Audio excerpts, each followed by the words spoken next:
have to understand why racism exists in the United States to begin with. And I can break it down to two words: cheap labor. Okay, now let me explain how this works out. You see, what happened was that in the founding period of what we would now call the United States of America, okay? Columbus came here primarily for not the purpose of seeing that the world was round, as the nonsense is often said, but it's also, but the primary purpose of that was to find gold and other substances so that he could sell back to the Europeans to create trade, you see.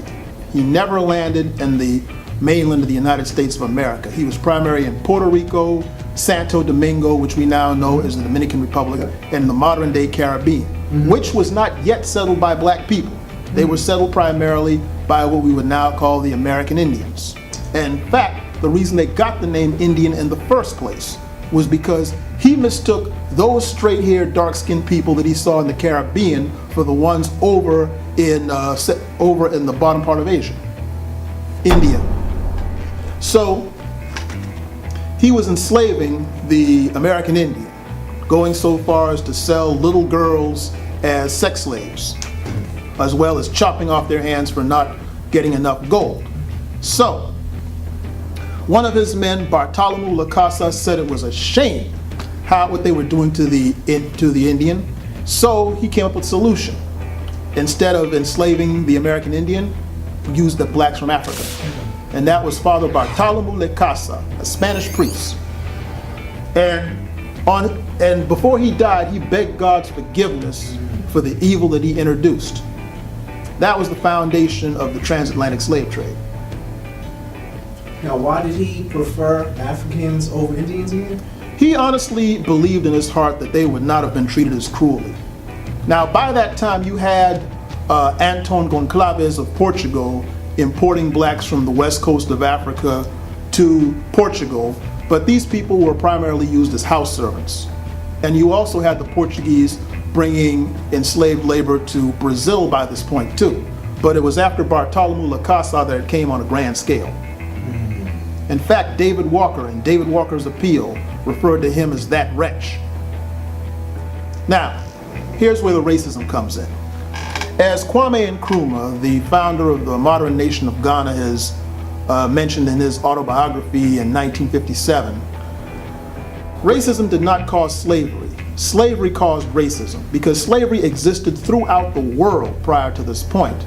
The British, in fact, were once slaves to the Romans during the Roman Empire, a fact that is not widely known. The word slave itself comes from the word Slav of the central people in Europe, i.e. Yugoslavia, Czechoslovakia, and so forth.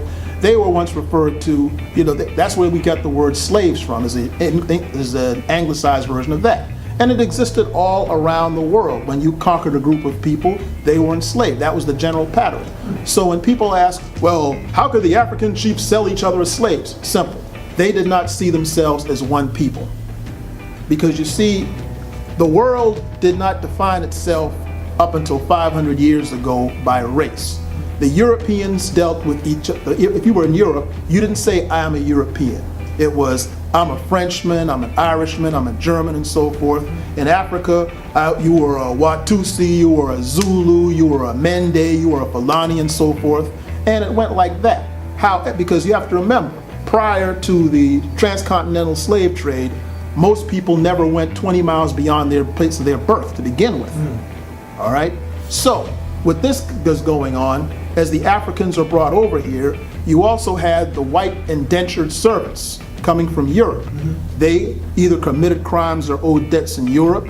They were brought over here to work for 7 years off of their sentences, and they were freed with land. Problem was, in colonial Virginia, they were getting too chummy with the blacks. You had Nathaniel Bacon in 1676, who tried to start Bacon's Rebellion, which would have completely disrupted that system. So the fear of the plantation owners was, if these poor white indentured servants and these poor enslaved blacks got together, there would be the end of their rule. And from that day to this, anyone who has tried to bring them together and overthrow that structure has been vilified or killed.